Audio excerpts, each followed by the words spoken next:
Mike. Over here. I'm sure you've been told this a lot when they announced this card. Names like you, Bo Nickel, were probably kind of locks in the eyes of many to be. Allegedly. A lock. Still on pins and needles for a while, though. So to go off of that, did you think you would be on this the moment they announced it, or did you actually sweat it out the closer we got? I'm always hopeful that, with confident expectancy that everything's going to happen. But obviously during that time, there was a lot of chatter, too, with the whole Conor thing. Conor saying he was fighting me at the White House. So we kind of just laid low. I've been in this sport for so long, you really just got to hold it with kind of open hands. You are not in charge in a lot of ways. And I was hopeful. But here we are, man. When I got the call, I was obviously very relieved. And we haven't seen you compete since, I think, last April. So I guess how's life been since then? Because I feel like even before that, you were doing the media rounds even when you weren't fighting, promoting Tough, coaching Tough, doing these guest scrums. So to kind of step back over the last year, maybe, how's life been? It's been good. After the last fight, I'm very disappointed in my performance in my last fight. And I think sometimes as a fighter, you need those to really look at your blind spots, to really look at the areas where you need to improve, areas where maybe you feel like you need to improve, where you feel like you need to tweak your training, tweak your mindset, but you've just been firing on all cylinders, going 100 miles an hour ahead and just keep doing the same of what you've been doing. Gave me an opportunity to step back, recalibrate, kind of coil the spring, so to speak, for the greatest platform and the greatest opportunity of my life, and in my opinion, a great opponent, the perfect opponent to fight on the White House lawn. So it's worked out really well. Spent some time with the family, but also, as I always do, stay very busy, stay very relevant, stay focused on continuing to build this beautiful life that I built over the last 15 years in mixed martial arts. Well, to talk about your opponent in Ruffy, a lot of people say, as close to a similar style as you can get with Conor, because long, fights wide. I also saw an interview where you said MMA is, quote, a little bit simple. It's a bunch of basic techniques with high probability. So when you break Ruffy down, he obviously has spectacular moments. Are they those basic techniques wrapped in flair, or do you kind of see him as this incredibly exciting fighter that we all see? I see him as a guy who probably grew up watching mixed martial arts on TV and watching the highlights on YouTube and wanted to be a certain style and wanted to be a certain type of fighter. I'm a walk-on at the University of Missouri. I'm a wrestler. I'm a nonstop, in-your-face grinder type of guy. I've earned every single thing and fought for every single thing that I've done in this sport. And that's not to take anything away from him. I just think we have two different styles. I'm a hammer that's looking for a nail, and he's a guy who is, he's sometimes looking like he's playing a video game out there, right? So when the going gets tough, when the waters get deep, whenever the oxygen gets sucked out of the octagon, whenever things that you thought were going to work aren't working, whenever the big shot lands and I shake it off and I look you right in the eyes and I come and snatch your soul, where is he going to be? And I think we've seen that in the past. Like I said, not to take anything away from him, but I bring a different type of ferocity, a different type of pace, and a different type of chaos that a lot of guys, are surprised by. If you look at my body of work, check the resume. I fought nothing but top of the crop in the UFC. You talk about some of these guys who have been champions, interim champions, fought for championships. They were able to withstand a lot of that. So we'll see how Ruffy does. Does he sink or does he swim? And the last one for me, maybe a bit of a strange one, but I'm sure you're getting paid really well by the UFC, and you're one of the more popular fighters when you fight. But you also come from an athletic background where wins and losses matter. So I guess for you, being incredibly popular and making good money is great, but at some point in the back of your mind, are you just I need a win here in the UFC?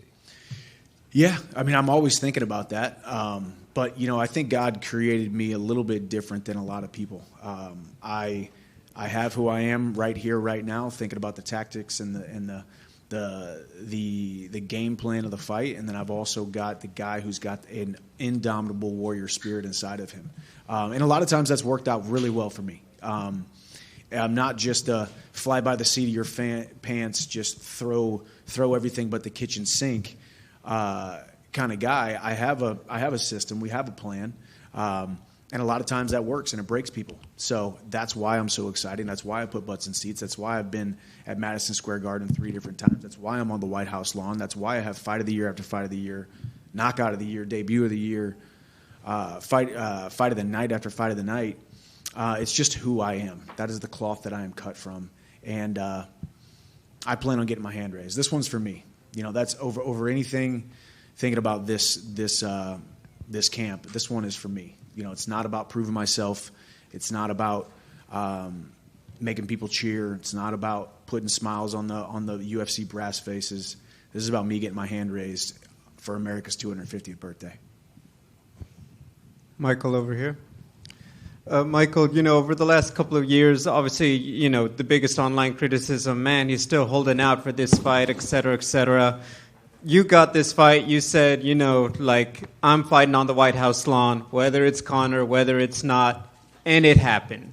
I'd like to ask on a personal level, do you feel that vindication? Do you feel like the, quote, monkey off of your back to all of the stuff that people are talking about that I know that you've done your best to tune out over the last couple of years? Yeah, a little bit. I mean, you got certain fighters on the card who after the fact, after they were not put on this card, say, well, I didn't want to fight on this card anyway. There is no way in the world that somebody doesn't want to be on this fight card. When you talk about eyeballs, when you talk about platform, when you talk about reach, when you talk about the greatest moment of opportunity to showcase your skills to the world. So I always looked at it that way, and that's me not even putting on my red, white, and blue-blooded American hat on. Couple that with the fact that I'm, a very proud American, wanting to represent this country, wanted to represent the UFC, wanted to represent myself on the biggest stage possible. But yeah, it was a lot of chatter. These last couple of years have been very interesting, but I think I'm a better man because of it, and because I'm a better man because of it, I'm a better father and a better husband because of it. Sometimes things just don't work out. Sometimes the thing that you are chasing doesn't work out. Sometimes you hit your dream to a shooting star and it just doesn't work out. And did a lot of soul searching, and there was a lot of decisions needed to be made, a lot of pieces needed to be put into place. But as you saw, whenever Conor pulled out of that fight, it was like recalibrate for a month, let's see what happened. And I threw myself into the fire at Madison Square Garden, co-main event against one of the most dangerous guys on the planet, Charles Oliveira. I stole the show that night, even in a loss, and then got right back on the horse, probably a little bit too soon going into that Patty fight, coming off of an injury and stuff that never becomes public, that you guys never find out about. But here we are. I've had a year to lick my wounds and look myself in the mirror and know that I can be better. And I'm going to be better, and I have been better over the last year. I show that on Fight Night. I do have a fun one for you. If you were the president, would you want your birthday to be a national holiday, or would you want your face on one of the coins? Oh, man. I would say the coins or the bills. I would like those $250 bill or $250 bills. Those would be cool. The coin, because otherwise it's too easy. The bill. There's been new places popping up. It's been a minute since you came over from Bellator to UFC, but now you got Netflix out there and other these. If you had advice for a fighter coming up, thinking about, hey, what should I be asking myself when these offers come in on where I want to fight, what should they be asking? Man, I think it's experience. I always tell young fighters, don't think about the 20-year-old self. Think about your 30-year-old self. What can you do over the next decade to create longevity in the sport, build a brand, build a resume? There's all kinds of different backgrounds and all kinds of different storylines that happen in this sport. You got the guys who come in real young, like a Max Holloway, right? Then you got the guys who came in kind of old, like a Daniel Cormier, who didn't start fighting, I think, till like 30. You got a guy like me who started fighting right out of college, but then fought outside of the UFC for so long and came over as a 34-year-old salty veteran. I mean, there's more than anything, I always looked at the UFC like a place that I wanted to get to, wanted to go to, and wanted to fight in. I just didn't know if it was going to happen. And the door opened, and I kicked down the door to the party, and I've had a blast, man. I said I wasn't here for a long time. I'm here for a good time, and we have had nothing but a good time over the last 6 or 7 years. So build the brand, be around the right mentors. I mean, the great thing about this sport now too is, it's not barroom brawlers anymore. It's seasoned veterans and professional athletes, people carrying themselves like professional athletes, like myself, where I don't have to fight. I want to fight. So find good mentors who have been there, done that, and kind of guide you. And if you want to sign with one of the other promotions for a little while, build your stock up outside the UFC. There's nothing wrong with that. The UFC is always going to be here, and they're always looking for great talent. Mike, just down here, I'm going to get a little bit philosophical with you for a second. For years your mantra has been "see you at the top," and I think a lot of us felt that was UFC title. That's what that meant. At the moment where you are in your career, maybe that feels a little bit further away than it has in the past, and so does the Conor fight. But now, this weekend, being on the White House, a one-of-one event that will never happen again, being the American that you are and how passionate you are, could this be the top for you? Could this be the moment you've been looking for, the top that we've been hearing about? I think this is the top of my career thus far, for sure. And I think, see you at the top is not a tagline. It's not about the gold. It's not about money or bright lights or anything. It's about becoming that person that you're chasing, that version of yourself that is out in the future that you want to become if you every single day hold the standard, set a standard, and keep doing it. I mean, I love the way my life has worked out thus far. I love the way that my career has worked out thus far, and I just keep getting promoted. In a win, I get promoted. In a loss, I get promoted. In a fight that falls through, I get promoted. I just keep getting promoted, and I feel humbled. I feel blessed. I feel amazing by it.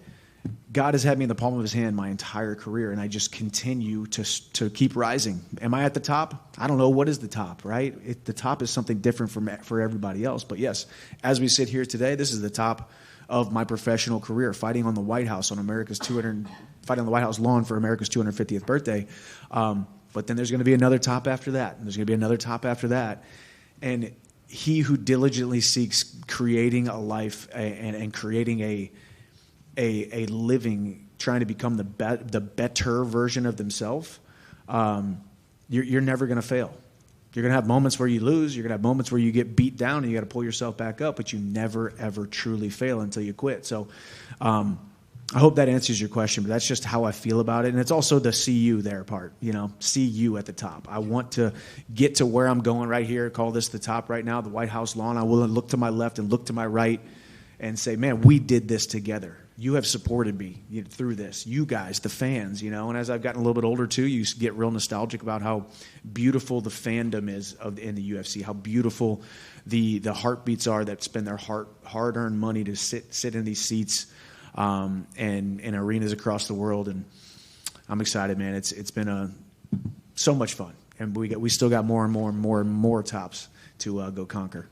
Mike, just kind of going off that, I had Laura Sanko on my podcast this week, and speaking of you, she said this, I think with that American flag draped over her shoulders, walking out at the White House, if there was ever a drug that was legal to ingest, it would be Michael Chandler at the White House. He's going to be high as a kite in the best way possible. How much is patriotism fueling you this weekend?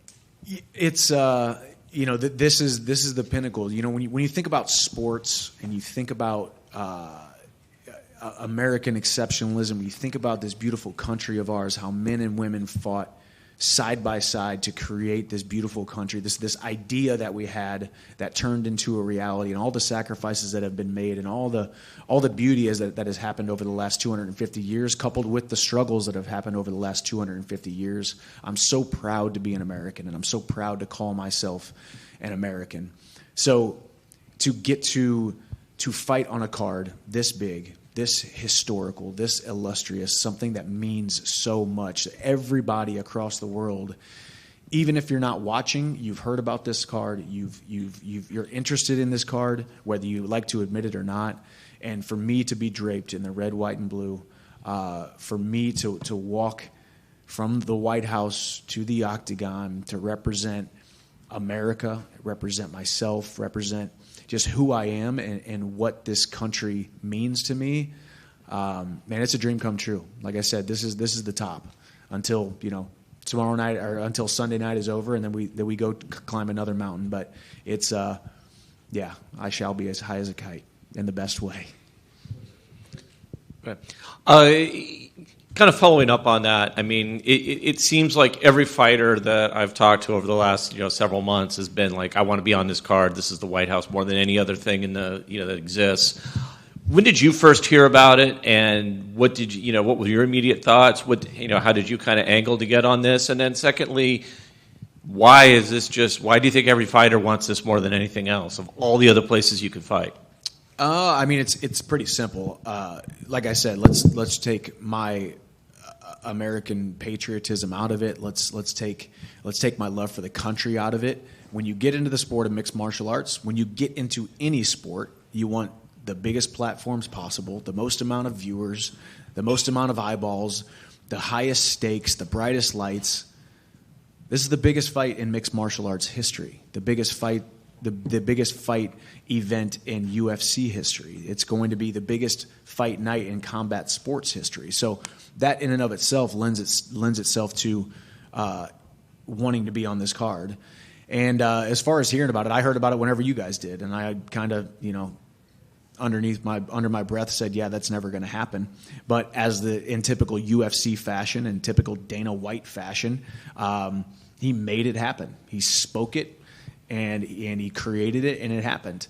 And then as far as me actually being on it, obviously, as I said earlier, Conor goes on Brian Kilmeade's show on Fox News, sits there on the couch and says, I'm fighting Michael Chandler at the White House.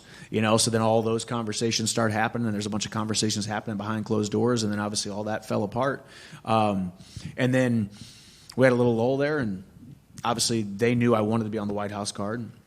Or fight Conor, whichever one. But obviously, I'm very happy I'm on this White House card. And they gave me an opponent. I said yes. The next day, they said, never mind, that guy's not available. How about Mauricio Ruffy?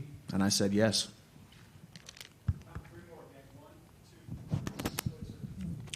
There's been a lot of talk about the fight between you and Conor, and now he's making a comeback. Do you still want to fight him in the future? I'm focused on Sunday night. Obviously, it's a fight that makes sense. It's a fight that's got hundreds of hours of footage on the Ultimate Fighter and all of our lead up and all the build up, plus the photo shoots and the video shoots and the sound bites and the push and the storyline that Conor and I were in a training camp to fight each other, and an unfortunate injury happened 2 weeks before the fight, the canceled press conference, all the different things.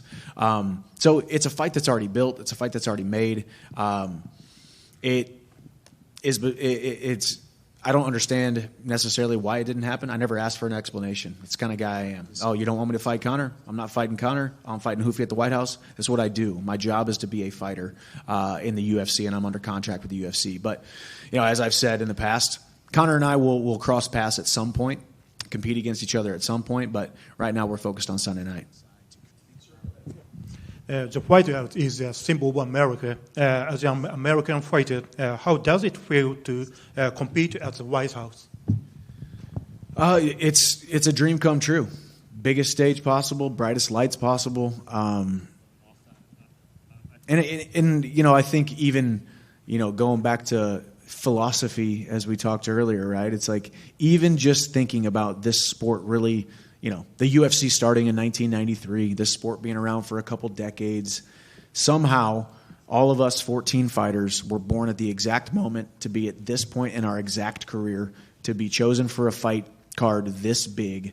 If you really think about how small the percentage chance is that I'm sitting here right now, that I was born April 24th, 1986, and had this big long career and all these different fights and all these different opportunities, and somehow I'm right here in this position to get that one phone call that says you're fighting Mauricio Ruffy on the White House lawn in front of hundreds of millions of people.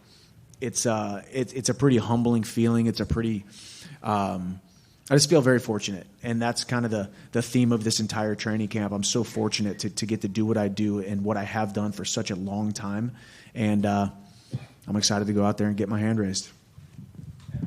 Yeah, Michael, you mentioned it's the biggest stage ever in mixed martial arts, one of the biggest in sports ever. And usually you would say, at the end of the day, it's just two guys locked in a cage just like you are every time, right? But it's outside. There's weather. There's other things that can happen. How different is that to prepare for, and what did you do maybe especially to do that?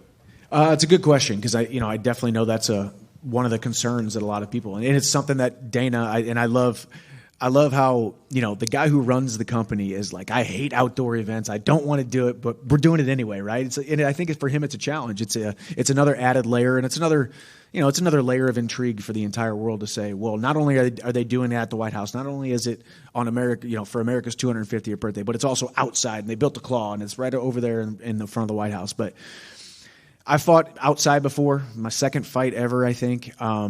I don't really remember it being any different than fighting inside an arena. Of course, I trained down in hot, humid, bug-filled South Florida. We've hit some pads outside. We've moved around outside. We've ran outside. But truly, I'm not going to sit here and say I did a bunch of training outside, man. I have done nothing but compete since I was 14 years old. I have fought in the best of conditions, the worst of conditions, the loudest conditions, the quietest conditions. I've fought injured. I've fought sick. I've done all of the different things. So, more than anything, if I say you stack myself up against my opponent and you say, hey, here's these extra outside circumstances, I like my chances 10 times out of 10. I mean, have you thought about like a variable, like a bug in your eye kind of thing? I mean, it's something like that goofy, but... it's a good question. No, I have, and I think I would like to sit here and say, I'm not even going to notice it. I'll blink a couple times and hopefully it buzzes off. But, you suck in one into your lungs. I mean, it rains. Who knows? I think, as I said, I like my chances with a bug in my eye better than my opponent. I like my chances with a bug in my lungs better than an opponent. I like my chances 100 degrees, swampy, hot, and humid better than my opponent. So that's all that matters.